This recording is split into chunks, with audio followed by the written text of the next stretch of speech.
sudah ditempel di kertas plano. Silakan maju.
Ayo lainnya ditempel. Silakan. Apapun yang kalian tulis ditempelkan dulu. Sana dulu. Tempel dulu, ditempel dulu.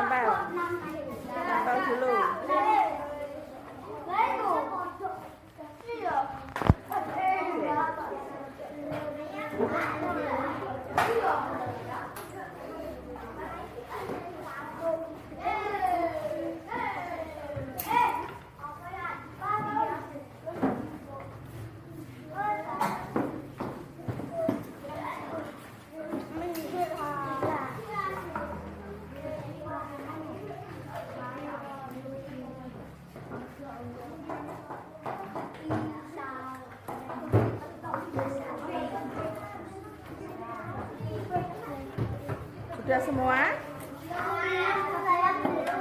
Ayo ditempel. Boleh. Ya.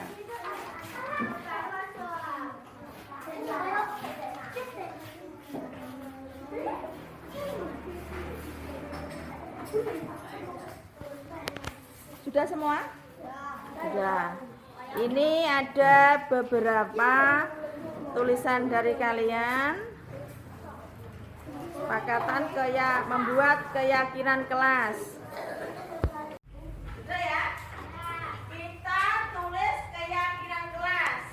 Ini ada kata kalimat hadir tepat. Hadir tepat waktu. Jadi anak-anak harus apa? Bangun pagi supaya tidak terlambat. Yang ada lagi kita pilih pagi.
tidak boleh apa tak?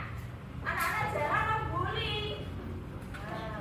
Berarti kan saling menghargai dan menyayangi yang temannya, jangan mengejek, nggak boleh mengejek. Piket setiap hari.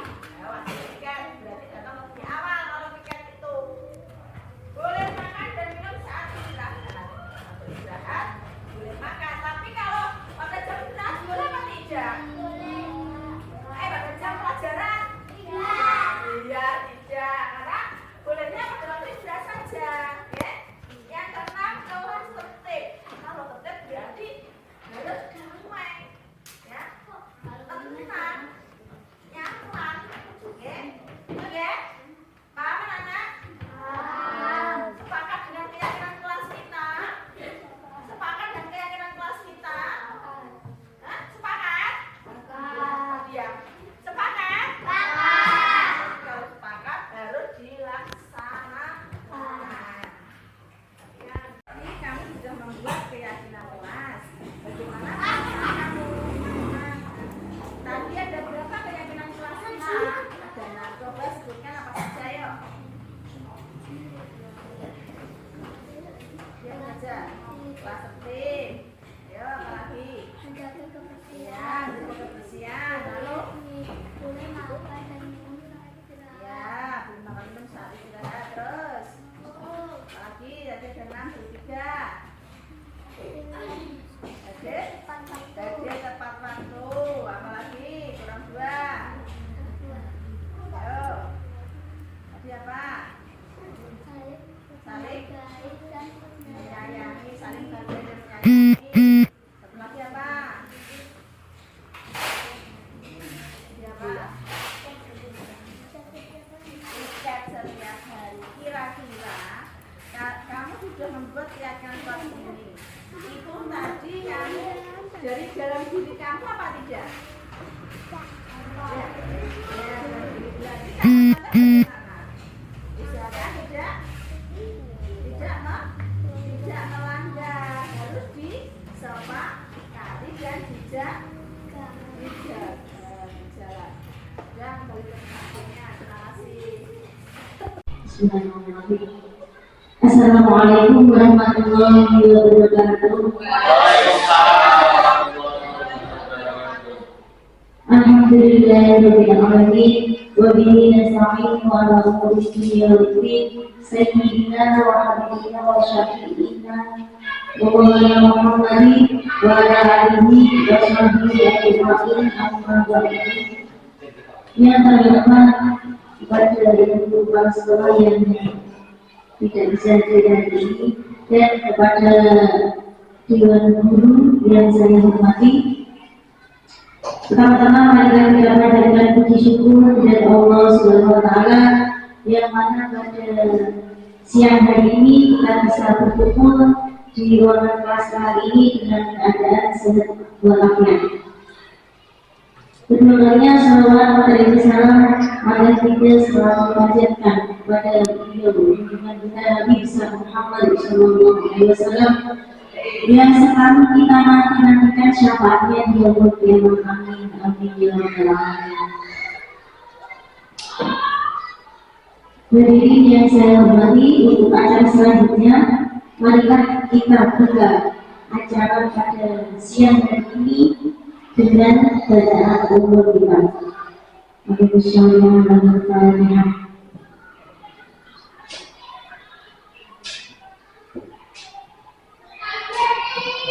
Semoga dengan bacaan umur kita acara pada siang ini bisa berjalan dengan lancar. Amin ya rabbal alamin. Bapak Ibu yang saya hormati, untuk acara selanjutnya yaitu penyampaian materi disertasi budaya positif oleh Ibu Siti Istiqomah. Kepada Ibu Siti Istiqomah kami persilakan.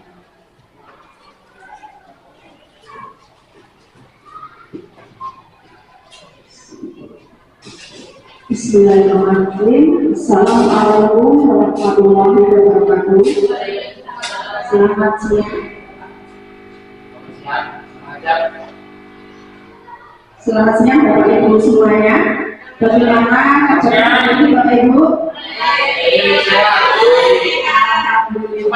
Semangat ya Pak ya. Terima kasih atas partisipasinya Bapak Ibu.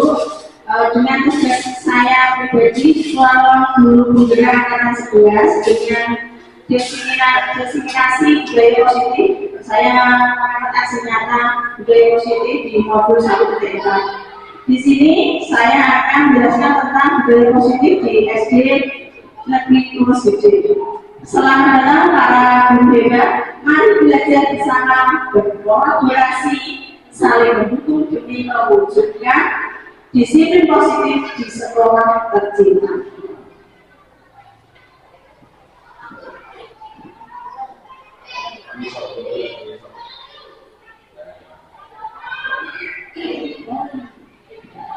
Ini Bapak Ibu, ada pertanyaan tentang Bapak Ibu. Bagaimana tindakan Bapak Ibu jika ada siswa yang bermasalah dan siswa benar?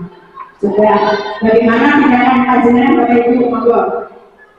Apakah langsung dihukum? Apakah langsung diberi peringatan? Apakah diberi bimbingan? Ataukah langsung di skor? Bagaimana Bapak Ibu usulnya? Bu Hani dinasihati dulu. Ayo siapa lagi punya pendapat lain? Monggo. Ada yang lain langsung dipanggil dulu ditanya. Jadi ada beberapa persepsi. Pasti ada yang langsung dihukum biar kapok. Ada kan? Ada. Ya, pasti ada ya. Ya, sebelum kita memberi hukuman atau kita memberi sanksi, kita lihat dulu, kita bahas. Di sini ada konsep utama dari modul budaya positif. Ada paradigma, perubahan paradigma belajar, disiplin positif, posisi konstitusi berkebutuhan dasar manusia, motivasi perilaku manusia, segitiga restitusi dan keyakinan kelas.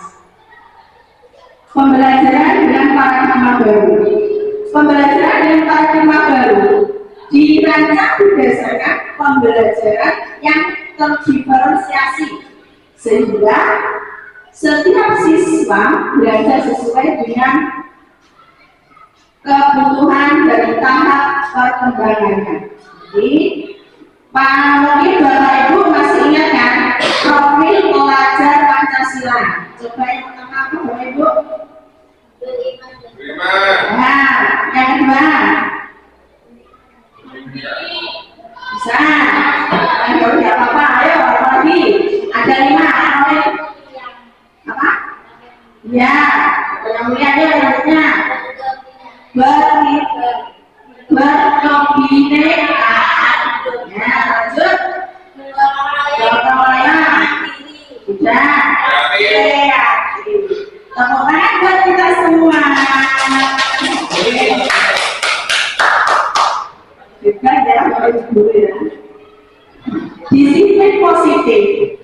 Disiplin positif dimaknai menjadi sesuatu yang dilakukan seseorang pada orang lain untuk mendapatkan kepatuhan. Kita cenderung menghubungkan kata disiplin dengan ketidaknyamanan. Secara tidak langsung, pembiasaan di SD kita sudah berjalan dengan sendirinya. Seperti apa Bapak Ibu? Supaya menciptakan budaya positif, pembiasaan dengan 5S apa? Senyum, tawa, ya. Terus 4 kata jahit. Terima kasih. Permisi. Nah, jadi sedikit anak-anak dengan pembiasaan seperti itu pasti sudah terbiasa. Sebagai pendidik tujuan kita adalah menciptakan anak-anak yang memiliki disiplin dari diri sehingga mereka bisa berperilaku dengan mengacu pada nilai-nilai kebajikan universal dan memiliki motivasi implisit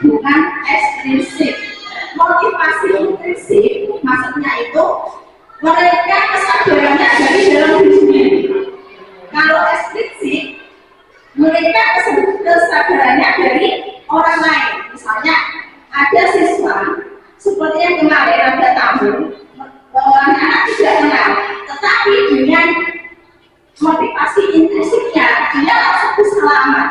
Nah, itu sudah membuktikan pembiasaan kita 5S sudah berjalan dengan anak-anak. Itu ya Bapak Ibu ya.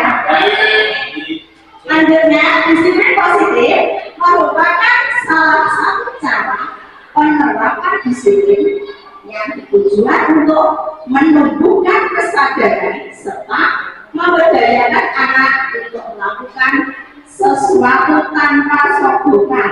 Misalnya, anak-anak ada yang saling mengolok atau saling mengejek. Bapak Ibu dulu, kamu tadi mengolok temanmu, mengejek temanmu, kamu mau minta maaf tidak? Nanti Bapak Ibu beri permen, itu namanya sogokan. Jadi sesuatu kalau diberi sogokan, anak-anak pasti mau, ya Pak, mau Pak, asal diberi permen.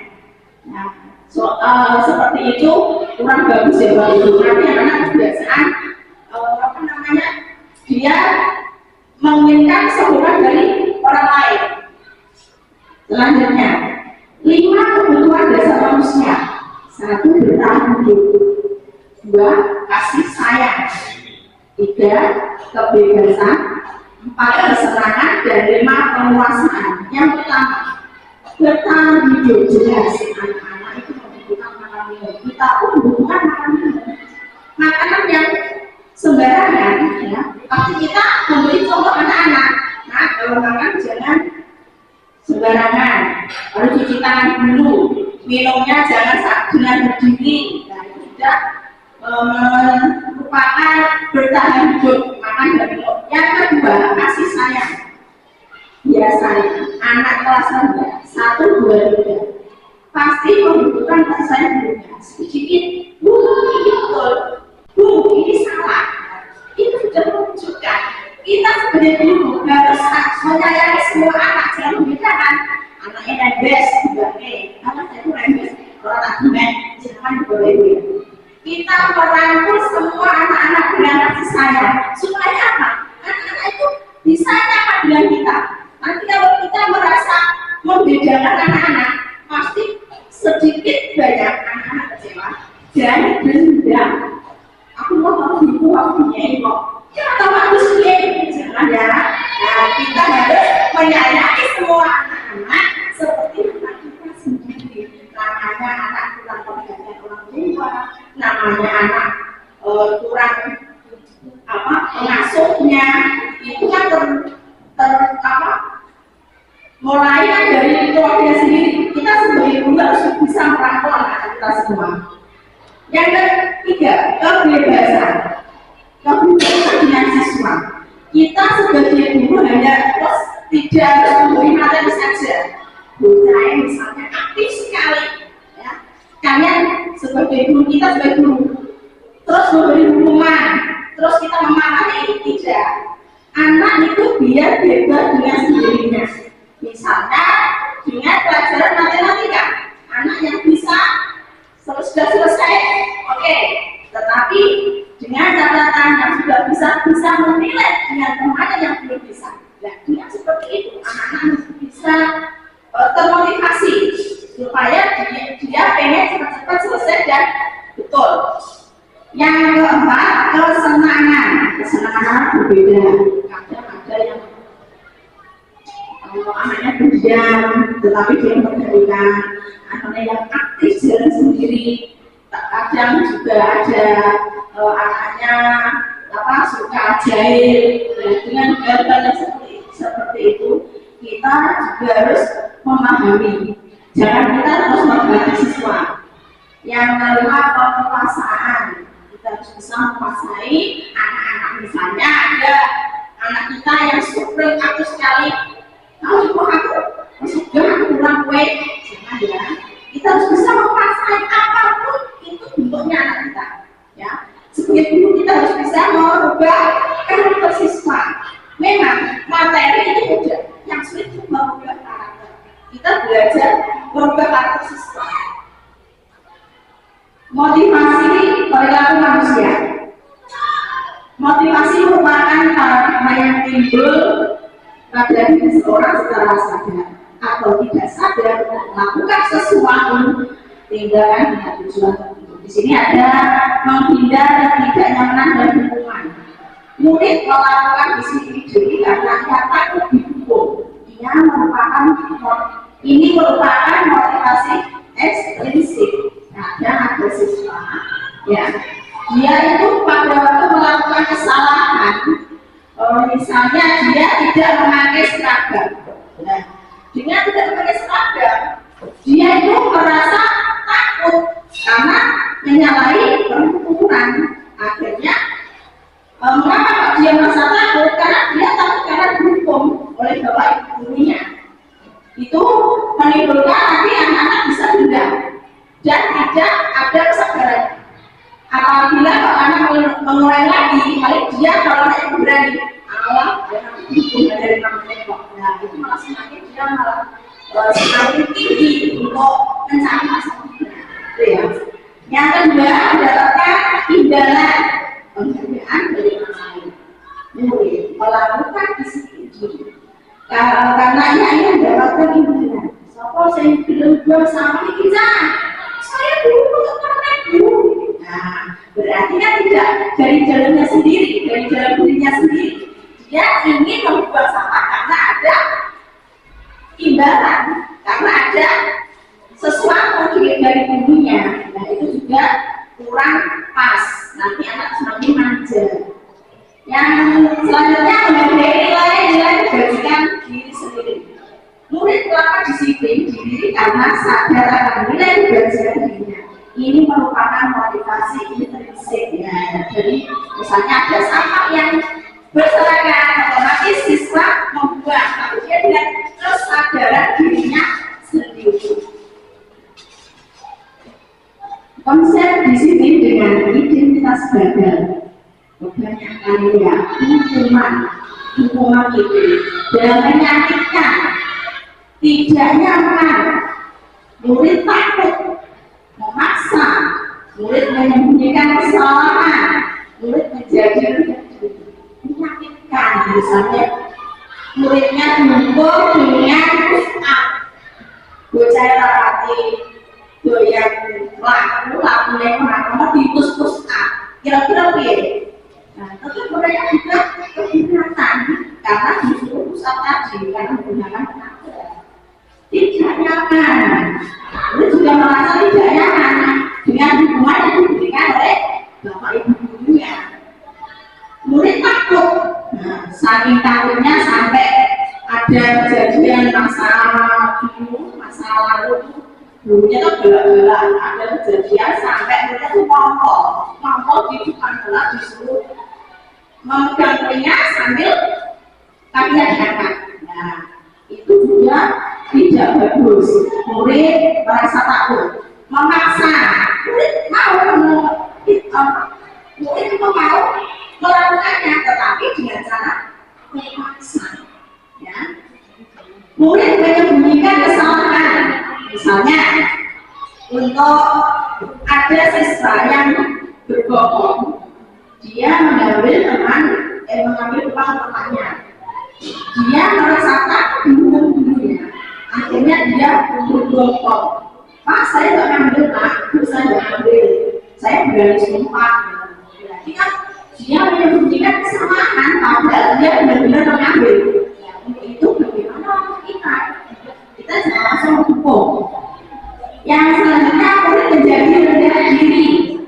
Maksudnya menjadi rendah diri itu kalau murid dihukum di depan teman-temannya, dia merasa rendah diri, dia merasa malu. Ujung-ujungnya dia juga setelah dihukum pasti diejek oleh teman-temannya. Itu ya Ibu.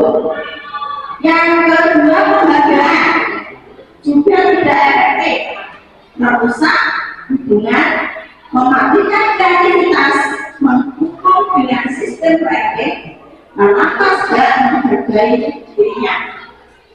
Penghargaan tadi sudah saya jelaskan, penghargaan juga tidak efektif karena anak melakukan sesuatu karena ini imbalan, itu juga bagus, merusak hubungan. Nanti anak yang merasa diberi imbalan, dia akan merasa diperhatikan sendiri. dia juga tidak merasa dia itu yang dipilih oleh gurunya. Nah, yang selanjutnya mematikan kreativitas. Maksudnya ada apabila kita membuat hestakan yang anak itu belum selesai, tapi bapak ibu sudah bilang, wah ibu sekali, kamu masih dulu ya 90. Padahal anak ini masih ingin menambah kreativitasnya. Berhubung bapak ibu sudah memberi nilai 90, dia sudah mengulang pada yang masih 90, nggak usah saya lanjutkan lagi. Nah, gitu ya. Selanjutnya mengukur dengan sistem ranking. Makanya di kurikulum pendidikan ini tidak ada sistem ranking. Karena apa? Sistem ranking itu kalau anaknya sudah bertingkat, dia bangga. Tetapi kalau anaknya sudah yang terjelek, dia merasa malu dan terpukul sekali. Apalagi ada teman yang membuli, kamu lempar JP, asli gak mudah ada. Itu kan bisa membuat anak-anak malah membuli temannya. Itu juga tidak bagus. Jadi dengan sistem itu dihapus, ya, paling tidak otomatis 1 sampai yang selanjutnya menerapkan dirinya. Kalau dia sudah kreatif tapi ingin ditingkatkan lagi, kok kalau ibu sudah memberi penghargaan dengan imbalan saya diberi sesuatu, anak-anak dia tidak melanjutkan. Jadi dia tidak ingin, oh aku masih bisa lagi kok, Pak Guru sudah memuji, tidak jadi. Jadi dia tidak menghargai dirinya sendiri. Selanjutnya konsep disiplin dengan identitas sukses. Konsekuensi dan restitusi. Penguatan jangka pendek perlu monitoring berkelanjutan, stimulus dan respon, murid menghormati peraturan dan kehilangan waktu untuk memenuhi kesalahan. Ini konsekuensi. Ya, jadi kita tidak terus langsung menghukum siswa. Jadi kita bisa melakukan dengan konsekuensi juga restitusi. Nanti antara konsekuensi dan restitusi lebih cocok, lebih tepat yang mana? Kita lihat nanti. Restitusi, murid itu bertanggung jawab untuk perilakunya. Yang kedua, perlu pada pemecahan jangka panjang. 3, murid menghormati gurunya dan orang lain. Yang keempat, teori kontrol. Dan yang kelima, murid bersemangat mengikuti. Murid bertanggung jawab untuk perilakunya. Misalnya, anak-anak tadi membuang sampah, kalau anak-anak membuang sampah sembarangan, dia otomatis dia tidak melakukan membuang sampah di saat tempat sampah. Juga perlu pemecahan yang jangka panjang. Konsep disiplin pendekatan restitusi sebuah cara menanamkan disiplin positif pada murid. Pengetahuan restitusi. Restitusi itu apa? Restitusi apa, Ibu? Proses menciptakan kondisi pada murid untuk memperbaiki kesalahan mereka sehingga mereka bisa kembali pada kelompok mereka dengan karakter yang lebih kuat. Itu restitusi. Ciri-cirinya bukan menebus kesalahan, namun belajar dari kesalahan, memperbaiki hubungan, tawanan bukan paksaan, menuntut untuk melihat dari dalam diri, mencari kebutuhan dasar yang mendasari tindakan, fokus pada karakter bukan tindakan, menguatkan dan fokus pada solusi. Jadi restitusi itu yang pertama bukan menebus kesalahan, namun dia belajar dari kesalahan. Apabila ada siswa yang salah, dia berpikir, oh saya tidak akan mengulangi yang saya alami kesalahan saya sendiri. Yang kedua, memberi hubungan. Kalau saya mengulangi, saya pasti ditanya oleh guru lagi. Itu ya kan? Contoh kasusnya, ada siswa yang sering tidak mengerjakan PR, ada hukuman, konsekuensi, dan restitusi. Hukuman guru menghukum siswa berdoa bendera selama 10 menit dengan hukuman, dan guru marah sama murid karena sehingga murid menjadi takut. Yang kedua, dengan konsekuensi, guru memberikan konsekuensi untuk mengerjakan PR-nya saat istirahat yang dikerjakan sebanyak 3 kali. Lalu guru tegas dan siswa menghormati peraturan. Selanjutnya restitusi, guru menanyakan keyakinan kelas atau dirinya dan membantu siswa menyelesaikan masalahnya. Guru terbuka dan siswa menghormati dirinya dan orangnya. Kira-kira Bapak Ibu, untuk hukuman, ya, ada siswa yang sering tidak mengerjakan PR. Apa yang Bapak Ibu lakukan? Apakah Bapak Ibu memberi hukuman, ataukah memberi konsekuensi, atau restitusi? Juga Bapak Ibu, ada siswa yang tidak mengerjakan PR. Sing satu jenenge alami yang sudah Bapak Ibu lakukan selama ini. Hukuman, langsung hukum, biar kapok ya. Ada lagi, biasanya itu disuruh di depan kelas ya, di depan kelas tulis itu. Nanti anak-anak malah merasa apa? Takut. Terus akhirnya ada orang tua lewat, ditanya, kamu punya kain hukum dulu. Nah, jadi nanti perselisihan. Untuk konsekuensi ada dunia mengerjakan PR sekali berat atau mengerjakan sebanyak 3 kali lipat. Ada, kamu saya sendiri sudah dulu kadang ya. Untuk restitusi, guru itu menanyakan keyakinan kelasnya apa untuk membantu siswa menyelesaikan masalah. Misalnya keyakinan kelas Bapak Ibu wajib mengerjakan tugas rumah. Anak kan ditanya, ini ada keyakinan kelas seperti ini, mengapa kamu kok melakukan seperti ini? Ya, dengan cara itu anak-anak tidak merasa ketakutan. Mungkin dia sadar dari dalam dirinya sendiri.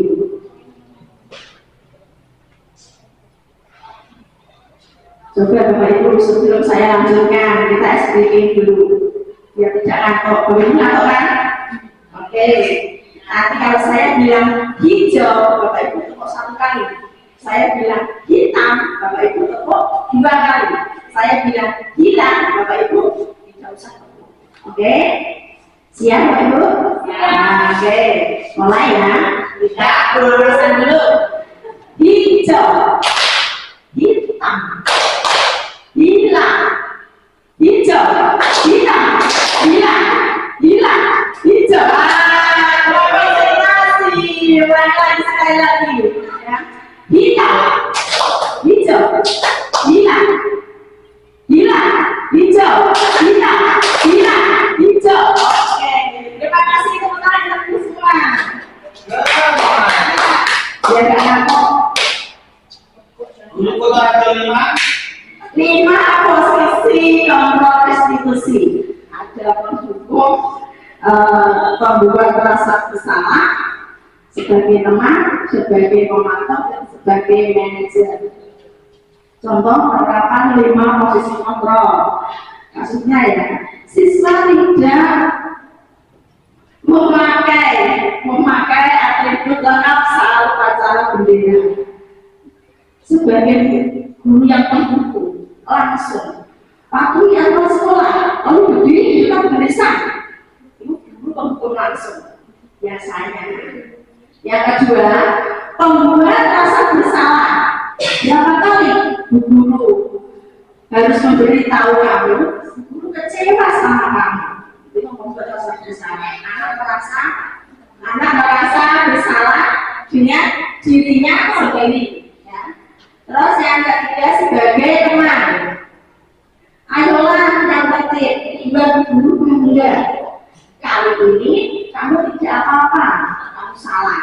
Itu sebagai teman. Kebanyakan guru yang dia sebagai teman dengan siswanya, dia juga bilang seperti ini, ayolah buat guru lebih bangga dengan kamu. Terus yang selanjutnya sebagai pemantau. Kamu sudah melanggar, apa peraturan dan konsekuensinya? Itu sebagai pemantau. Itu yang sering Bapak Ibu lakukan untuk anak didik kita. Sering sekali. Bahkan kemarin aja saya sendiri juga melakukan seperti itu. Kalau anak didik saya dengan melakukan kesalahan. Yang sebagai manajer, apakah kamu tahu kesalahan kamu? Kira-kira bagaimana kamu akan memperbaiki kesalahan ini? Dengan sebagai manajer, anak akan lebih terbuka dengan kita. Dia akan bercerita mengapa kok dia sampai memakai atribut yang kurang lengkap. Dia mungkin ada masalah dengan keluarga. Dan dengan posisi sebagai manajer seperti ini, anak-anak akan lebih terbuka dengan kita. Nah ini tentang keyakinan kelas. Saya yakin pasti Bapak Ibu sebelum pada waktu masuk pertama membuat organisasi dan keyakinan kelas. Nah, dengan keyakinan kelas, ya, mengapa keyakinan kelas tidak peraturan kelas saja? Ini ada perbedaan. Mengapa kok keyakinan tidak peraturan? Karena kalau ini ada ilustrasi ya antara peraturan dan keyakinan. Mengapa kita memiliki peraturan tentang penggunaan helm pada saat mengendarai kendaraan roda dua? Ini peraturan. Kira-kira seandainya ada yang berkendara dekat, mungkin dihati Bapak Ibu, alah gak usah pakai helm sabda ayo. Padahal jawabannya ini apa Bapak Ibu? Wajib pakai helm jawabannya apa? Dengan apa? Mengapa kita memiliki peraturan tentang penggunaan helm? Berarti menjaga keselamatan. Padahal kalau kita berpergian dengan jarak dekat, otomatis keselamatan diabaikan, tidak memakai helm. Kedua kalinya, kalau peraturan dengan kita tidak sadar dari dalam diri kita sendiri, pasti kita mengabaikannya. Bagaimana pembentukan keyakinan kelas? Ini lebih abstrak dari peraturan, lebih nyata ya, berupa pernyataan universal, dibuat dalam bentuk positif, sedikit saja agar mudah diingat. Yang kelima, sesuai dengan kondisi kelas dan sekolah agar mudah diterapkan. Yang keenam, semua warga kelas atau sekolah dilibatkan secara keseluruhan. Contohnya, bagaimana Bapak Ibu untuk membuat keyakinan kelas Bapak Ibu? Awalnya bagaimana Bapak Ibu? Nah, siapa? Siapa yang berani mengusulkan membuat keyakinan kelas? Apakah Bapak Ibu menanyakan ke anak-anaknya atau langsung membuat keyakinan kelasnya? Bagaimana? Menanyakan ke siswanya, itu otomatis. Karena apa? Kalau anak ditanya, pasti dia, aku kok berpendapat seperti ini, berarti aku jangan melanggar. Itu yang pertama. Yang kedua, ya, berupa pernyataan universal, ya, secara umum ya, dibuat dalam bentuk positif. Dalam bentuk positif otomatis keyakinan kelas itu. Dengan yang sedikit kata-kata saja, tidak usah banyak-banyak. Nanti kalau banyak-banyak anak akan lupa. Tapi kalau sedikit dia mengenalnya di dalam hati itu habis. Nah, kemudian dikondisikan dengan kelasnya. Kira-kira kok kelasnya kok bagus sekali, kok ramai sekali. Kita buat kira-kira kelas, kita tanya ke anak-anak bagaimana keyakinan kelas kita saat kita pembelajaran. Tapi anak-anak usul, kalau anak-anak berusul, otomatis anak-anak tidak akan menganggapnya sendiri. Yang karena semua telah dilibatkan. Jangan sampai deh Bapak Ibu terus membuat keyakinan langsung jadi ikut keyakinan kelasnya, diperhatikan. Saya yakin tidak akan nyantol. Pasti anak-anak banyak yang melanggar. Lalu anak disuruh memberi pendapat saja, kadang lupa. Kadang anak malah melanggarnya sendiri, itu namanya manusiawi. Ya. Yang selanjutnya, segitiga restitusi. Segitiga restitusi itu ada 3 yang menstabilkan identitas. Kita semua akan melakukan hal terbaik yang bisa kita lakukan. Yang kedua, validasi tindakan yang salah. Jadi semua perilaku memiliki alasan. Yang ketiga, menanyakan keyakinan.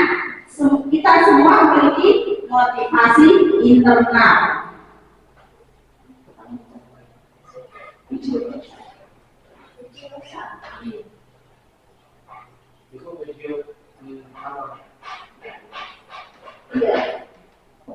Bawahnya. Kita tahu. Benar video ini biar tampil di mudah. Itu suaranya.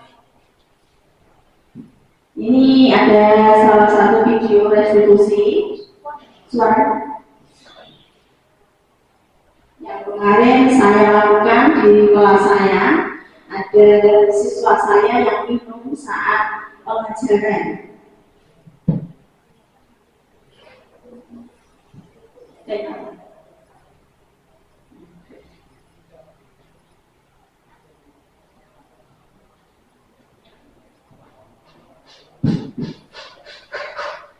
Jadi Bapak Ibu, apabila ada siswa-siswi kita yang melanggar keyakinan kelas, kita jangan langsung hukum. Kita menstabilkan identitas dulu, kita tanyakan dulu apa yang kalian lakukan. Setelah itu kita memberi tindakan validasi. Mengapa kamu melakukan hal seperti itu? Yang ketiga, kita baru menanyakan keyakinan kelas. Jadi dia merasa, oh saya melanggar karena tidak sesuai dengan keyakinan kelas yang kami buat. Setelah ya. Iya betul Pak Sade. Alasannya seperti ini Pak. Setelah habis olahraga, dia kan sudah saya beri waktu minum. Dan dia masih haus. Dia minum di saat pelajaran. Saya tanya, kenapa kamu seperti itu? Saya belum Bu karena habis olahraga. Lalu mengapa kamu kok sudah minum lagi? Tadi saya beri waktu. Saya masih haus lagi Bu. Itu jawaban yang manusiawi. Anak-anak juga aja ya. Setelah itu kan anak saya menanyakan keyakinan kelasnya apa? Apakah kita bersama? Untuk itu saya memberi solusi dan dia juga saya tanya apa solusinya jika kamu di dalam puasa pelajaran. Saya harus minum dulu Bu sebelum masuk. Tidak usah bulan lagi ya, tidak Bu. Alhamdulillah sampai sekarang anaknya masih ingat tidak minum lagi saat masuk dalam kelas. Bahkan setelah olahraga pun dia minum dulu sebelum masuk kelas. Ini dalam penerapan program disiplin positif, hendaknya ini memiliki standar kepribadian, profesional dan sosial yang baik, di mana berefleksi pada posisi kontrolnya saat ini, bagaimana perjalanan dirinya sebagai seorang among, posisi manajer yang menuntut murid-murid menjadi instan yang mandiri, merdeka dan bertanggung jawab. Semoga dengan sesi belajar kita hari ini membawa manfaat. dalam mewujudkan pelajar berprofil Pancasila. Salam merdeka belajar. Terima kasih paparan dari saya. Semoga Bapak Ibu kita bersama-sama memajukan SD Negeri Tulus Gede dengan budaya positif, menciptakan profil pelajar Pancasila. Terima kasih. Assalamualaikum warahmatullahi wabarakatuh.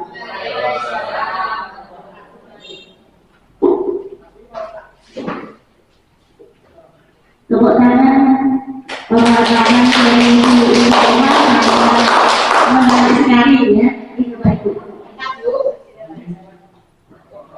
Bapak Ibu yang saya hormati, untuk acara selanjutnya yaitu sesi tanya jawab. Mungkin ada yang mau beri pertanyaan, silakan. Ya, iya.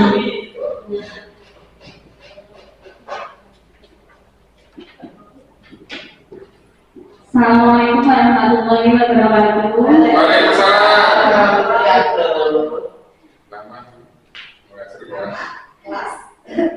Perkenalkan Kristi Oman, perkenalkan ya, saya Bu Dedi. Saya mau tanya tentang apa kendala atau tantangan yang dihadapi dalam membuat keyakinan kelas itu. Terima kasih Bu Istri. Memberi pertanyaan apa? Mungkin ada yang mau saya lagi sesi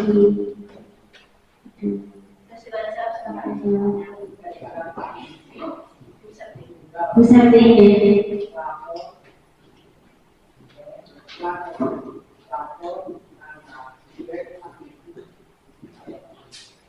Perkenalkan Bu Is, saya Bu Putri mau bertanya, apakah semua masalah tentang hukuman itu bisa diselesaikan dengan restitusi?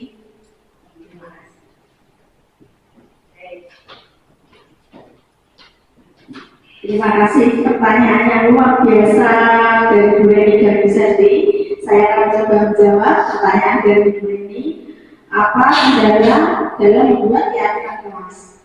Pasti ada. Anak-anak, misalnya kalau Bapak Ibu sudah membuat keyakinan kelas dan anak-anak, pasti ada yang masih melanggar.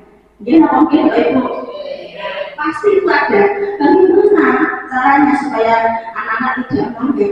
Kita memberi anak pemahaman, dan itu juga tidak waktu yang singkat, itu waktu yang lama. Misalnya ada anak yang melanggar, contoh kecil saja ya, membuang sampah di kelas. Kalau kita biarkan, otomatis anak-anak dia sampainya, aku dibiarkan tidak ditegur Pak, besok pasti mengulangi lagi. Nah, dengan seperti itu kita harus memberi pemahaman ke siswa, dan kita harus nggak usah bosan kita menegur siswa itu ya. Misalnya pelaksanaannya Bapak Ibu bisa memanggil siswa itu, kita melakukan restitusi, ditanya dulu mengapa. Kemarin saya juga melakukan sendiri. Siswa saya itu membuang sampah di dalam kelas. Nah, setelah itu saya tanya, saya lakukan restitusi, saya tanya mengapa melakukan seperti itu. Alasannya tidak masuk akal. Jawabannya lucu. Saya pegang dulu jalan. Anak kecil, jawabannya pegang jalan. Saya tanya, mengapa pegang jalan? Aku mau capek berlari-lari, makanya aku pegang jalan. Raka betul sekali, Raka. Karena mantan muridnya Pak Dika, betul sekali Pak Dika. Jawabannya terus, aku capek dulu, gak mau. Tadi aku kan selari-lari. Ya kenapa gak mau? Karena tak boleh kelas naik ya. Itu.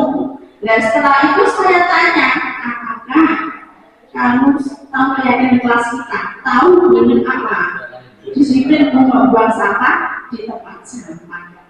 Kira-kira solusinya apa supaya kamu tidak membuang itu lagi? Ibu Bu, aku naik bermaaf tak buang, saya kirim tempat sampah sebelum aku masuk. Alhamdulillah Raka sekarang sudah melaksanakan keyakinan kelasnya. Alhamdulillah. Yang kedua tadi pertanyaan dari Bu Senti, maaf Bu Senti saya lupa.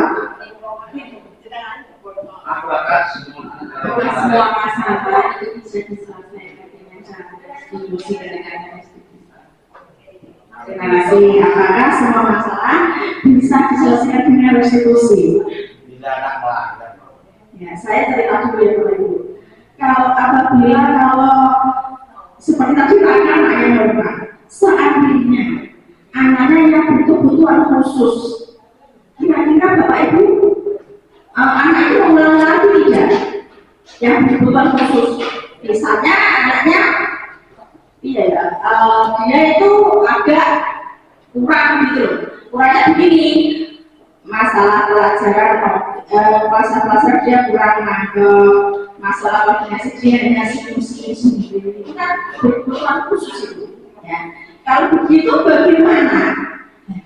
Dan ada juga siswa yang sangat cuek, ditegur gurunya pakai kaos kaki cuek, ditegur gurunya untuk pakai sepatu cuek. Apakah bisa diselesaikan dengan restitusi? Saya kira khusus masalah ini sangat sulit sekali. Bagaimana cara kita? Cara kita mendekati anak seperti itu dengan yang tadi cuek tadi, kita mendekati dulu. Kita anak merasa nyaman dengan kita dulu. Untuk itu anak akan terbuka dengan kita. Maka selanjutnya kita harus mencari tahu apakah ada problem pada keluarganya. Saya punya sendiri ya, tahun yang lalu anak itu kalau dinasihati cuek, kalau ada PR cuek, saya nasihati, saya tanya, akhirnya dengan cerita dan keterbukaan siswa, dia punya masalah dengan keluarganya ada problem. Nah, itu yang tidak bisa diselesaikan dengan restitusi, tapi kita juga mencari tahu keluarganya itu ada permasalahan apa tidak. Tadi pertanyaan dari Bu Reni, apakah Bu Reni sudah setuju atau belum? Sudah setuju. Terima kasih banyak. Tepuk tangan buat kita semua. Untuk pertanyaan dari Bu Senti, bagaimana Bu Senti? Sudah sesuai. Terima kasih. Mana? Sekarang saya kembalikan ke moderator. Mana? Mana?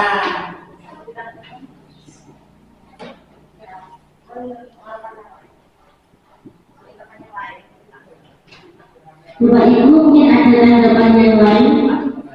Ini Pak tanggapan tentang budaya di sekolah kita itu ada materinya. Ya cukup. Cukup. Sini Pak. Pak Cika, ya untuk mengutarakan unek-uneknya bisa mumpung ada guru pemandu.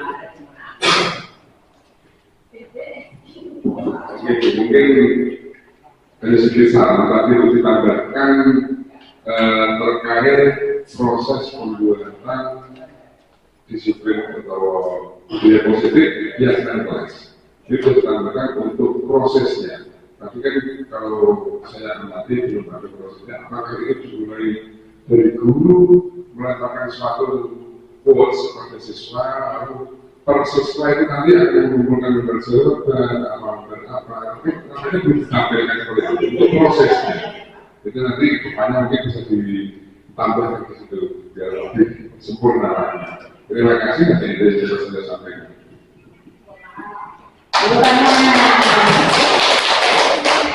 Ya, masukan yang bagus sekali Pak Jika. Bagus sekali. Setelah kemarin tadinya, saya setelah tidak langsung membuat keyakinan tadi yang disiplin positif tadi keyakinan kelas. Anak-anak saya beri lembaga, saya suruh menempel kayak di gambar ini.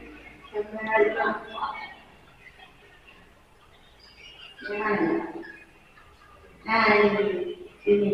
Jadi anak-anak saya suruh menulis isi hatinya itu bagaimana, saya suruh menulis. Dan setelah itu saya suruh menempel. Makanya tadi ada Raka dan Vivi, dia tidak sesuai dengan keyakinan kelas, akhirnya dia tidak mengulangi lagi. Karena yang dia tulis, dia lagi sendiri. Itu otomatis kesadaran dirinya datang dari dalamnya, dari dalam dirinya sendiri itu maksudnya bagus Pak juga. Untuk yang lain, tanggapan yang lain, monggo saya beri kartu. Gimana Bapak Ibu? Pas? Pas. Terima kasih Bapak Ibu atas partisipasinya. Semoga kedepannya kita menjadi guru-guru yang hebat, guru yang merdeka. Kita dengan profil pelajar Pancasila menjadikan siswa yang berkarakter dan berprestasi. Tepuk tangan buat kita semua. Ya, dari dulu, wassalamualaikum warahmatullahi wabarakatuh. Ditutup dulu Pak Jika.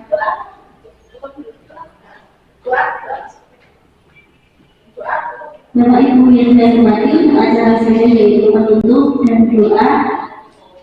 Marilah acara pada siang hari ini kita tutup dengan doa. Alhamdulillah.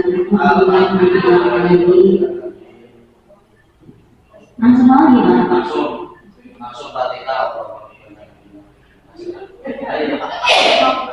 Kepada Bapak Setiap kami bersemangat.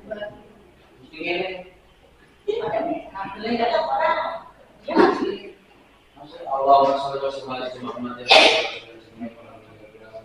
Allahumma barik lana wa lana asyhadu wa la ilaha illa